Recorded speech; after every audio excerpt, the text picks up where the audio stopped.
Hello and welcome back to Different Who. I apologise for the lateness of this upload. I've had some issues in my life that I've not been able to make this video, but alas, here we are again. So, are we ready to begin? Following the success of the 30th anniversary special, the show was brought back to BBC One. The show was renewed for 5 more seasons in December 1993 and that allowed it to begin its 31st season. The season was pushed back till later in 1994 due to issues behind the scenes. These issues would cause Richard Griffiths to leave the show in the next season. Also, Lisa Bowerman would also decide to leave following this season. Season 31 would be Richard Griffiths and Lisa Bowerman's third season as the Doctor and Benny, and Richard Woodcock's first season as the new companion Chris. It would have been Ian Fraser's 4th full season as producer and Ben Aronovich's 2nd season as script editor. To celebrate the return to the BBC One and an increase in budget, a new title sequence and theme was produced for the series. The first story would have been Original Sin, written by Andy Lane, and served as a pseudo-sequel to The Invasion. It would have been 4 parts long, lasting from the 1st to the 22nd of October, 1994. So, without further ado, let's begin.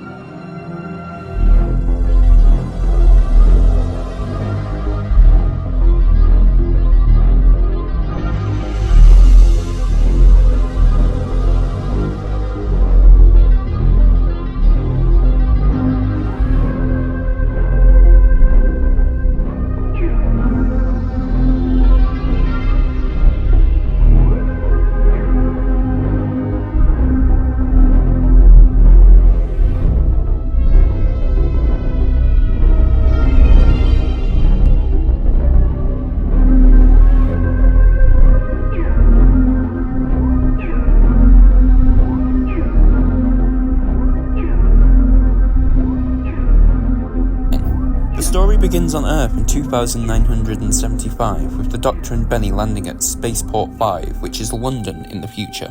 To their surprise, they are arrested by an adjudicator, a sort of futuristic police, and though they're not quite sure why yet, and they try to prove their innocence, they would be taken to a prison inside of a star. Meanwhile, Chris, another adjudicator, would be trying to solve a series of murders with seemingly no motive. He would find that he could only come to the Doctor and Benny to try and help, and he would free them, although in doing this, it would cause Chris to become a fugitive himself. We would find out that the Doctor was being watched by an old enemy, Tobias Vaughan.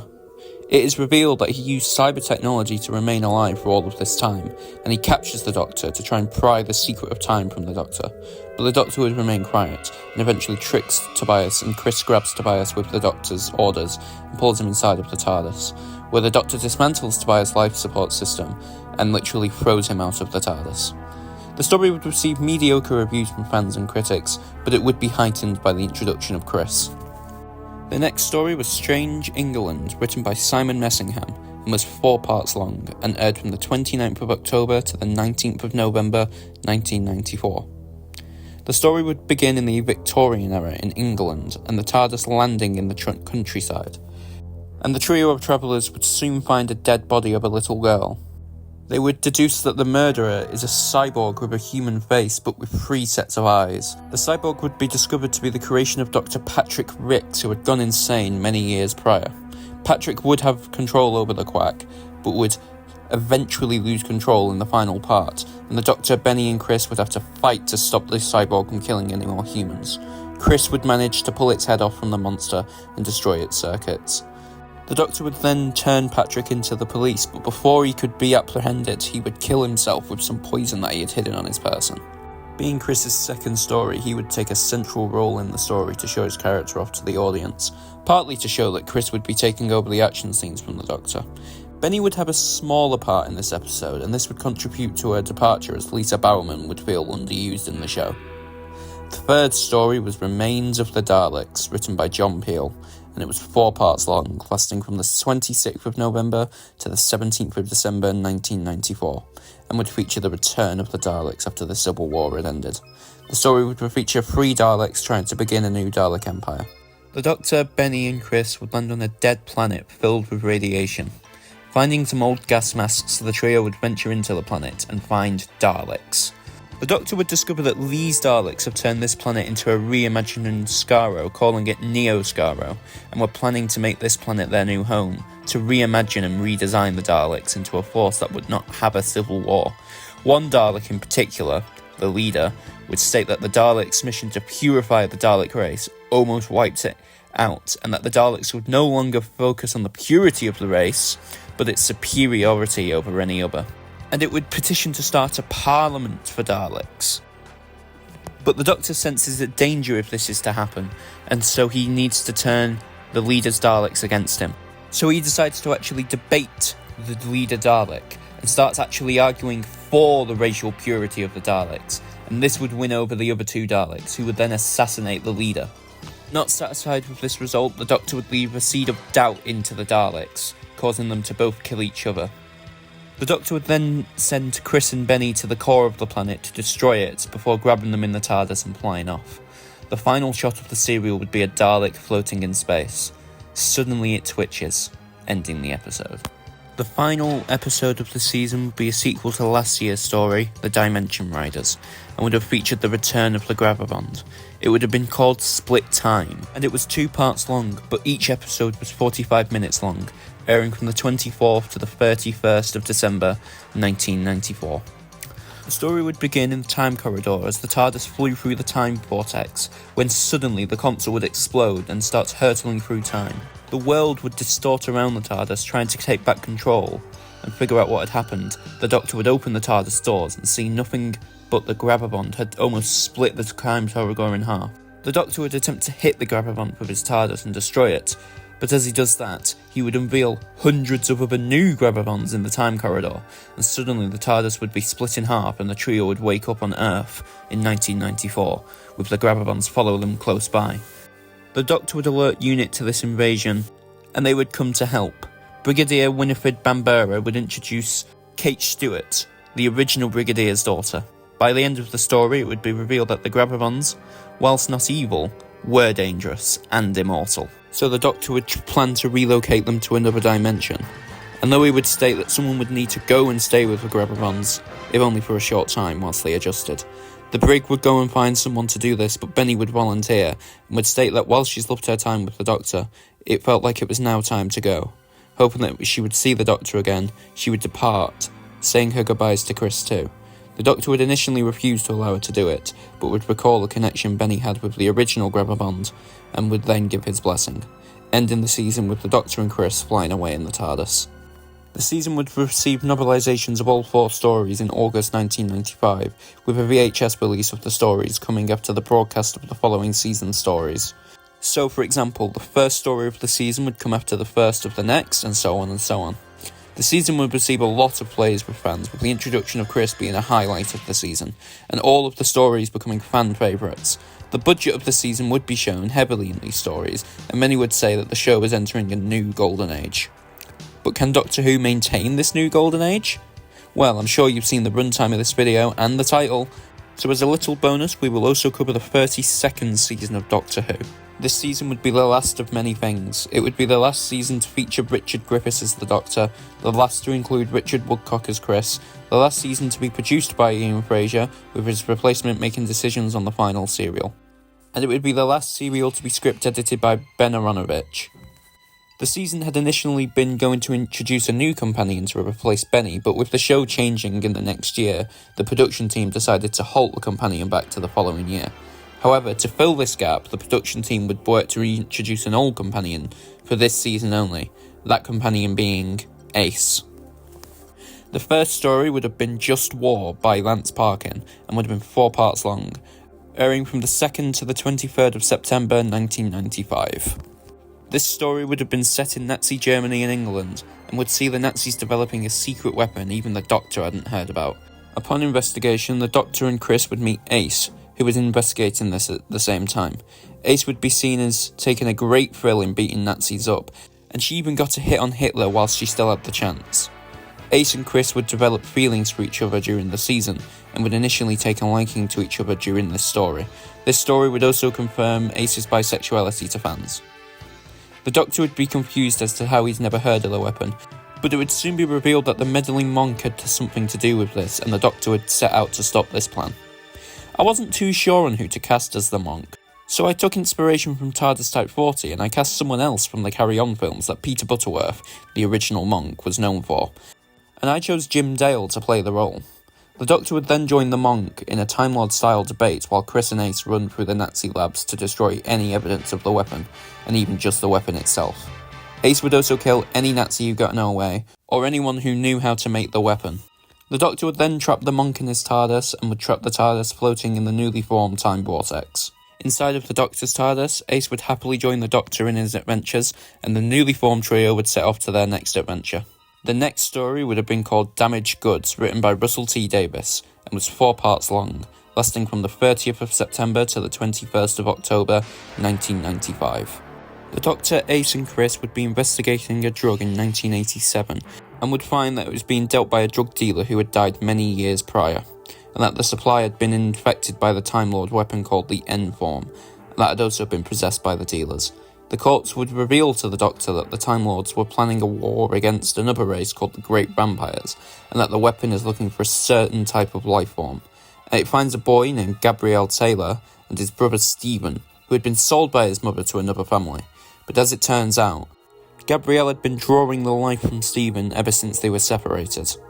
This would cause Stephen's adoptive mother to bring Stephen to Gabrielle's mother and demand that Gabrielle was handed over to her in exchange for damaged goods. But due to Gabrielle and Stephen being so close together, this would unwittingly kill Stephen and allow the N-Form to take Gabrielle and Stephen's mother's body over and start killing the residents of the nearby council estate.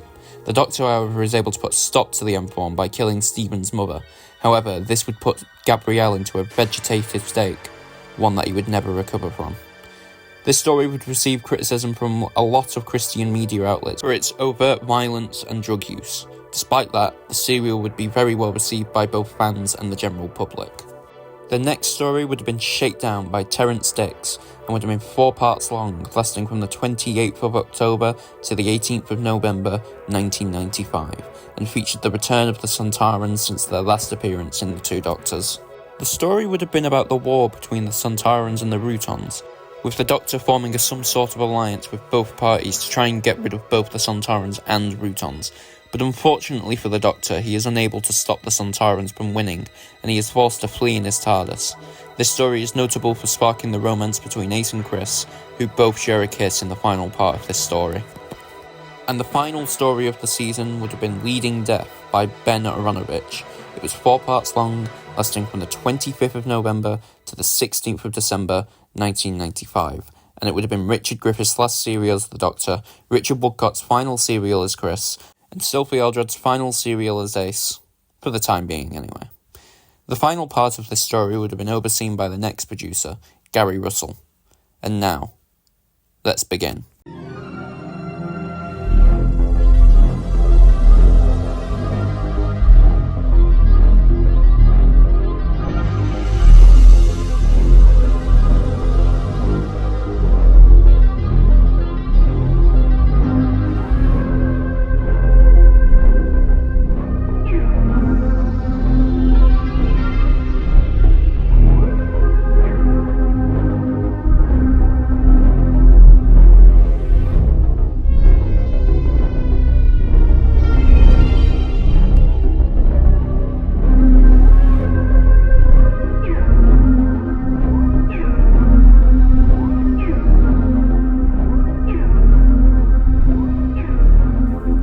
Doctor, Ace and Chris land on a planet on the outer rims of space and find that the planet is being invaded by a species that the Doctor can't quite make out yet.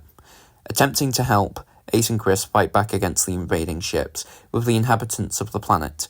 The Doctor, however, sits and watches to try and calculate his next move, but then he is thrown off when the guard shines a light atop of him, Chris and Ace, and it is revealed that the invading species is none other than the Time Lords. Suddenly, the three are beamed up into the ship.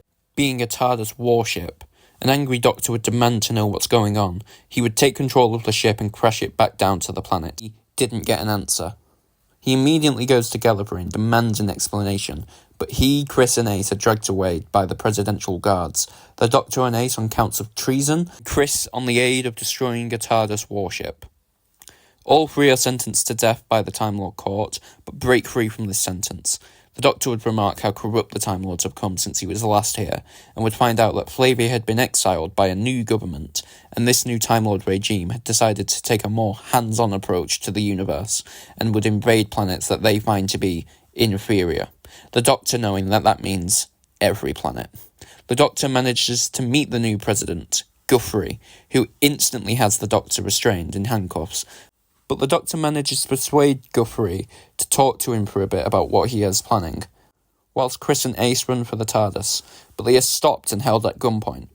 The Doctor and Guthrie spend hours talking and debating, and eventually him and Guthrie are alone, and the Doctor escapes his handcuffs, and subtly manages to broadcast everything Guthrie was saying to the Gallifreyan public. This would lead to a revolt, and the Doctor would escape from Guthrie whilst his back is turned, and would reunite with Ace and Chris. But as the trio reunite, Guthrie would shoot the Doctor and run away from the revolt, getting into his own TARDIS. The Doctor would fall to his knees and tells Ace and Chris to run. They both refuse, but the Doctor insists. They both agree, but insist that they take him to the TARDIS. But as the Doctor is about to agree, he feels the ground start to shake. Now on his hands and knees, he shouts for them to go, directing them to a nearby TARDIS he had spotted previously. Pleading for them to go, they finally agree and quickly say their goodbyes, leaving for their own TARDIS and a life on the run from the Time Lords. The Doctor would collapse on the floor and uttered his last breath. All good things. Dying before he can finish his last words. The TARDIS itself would land around the Doctor, and this puts him inside. The Doctor's fleeting consciousness would start to visualise his companions, with visions of Kate, Benny, Chris, and Ace all around him. He looks up at them, but he can't see them as he turns cold. The cloister bell sounds. The Doctor is dead. But inside the Doctor's mind, he has flashbacks to different parts of his life, and he looks back at all of those he had saved and those he had lost. Suddenly the regeneration kicks in, and he is changed into a different person. This new person stands up, and the audience meets the Ninth Doctor, Paul McGann, who says, "Must come to an end," finishing his sentence and ending the episode. The story was almost universally received as a great regeneration story, and the regeneration scene being an almost perfect end to the Eighth Doctor, many fans citing it as their favourite story of the season. The season would confirm that the show was definitely in a new golden age, many fans saying it was a great end to the Eighth Doctor's run, and citing the return of Ace as a great idea to fill the gap for one last year. Novelizations would come out in April of 1996, VHSs would come out in October of 1996. And now, that is all from me this time. I thank you for watching, and next video I will be doing something a bit different, still Doctor Who related of course. So until then, bye bye!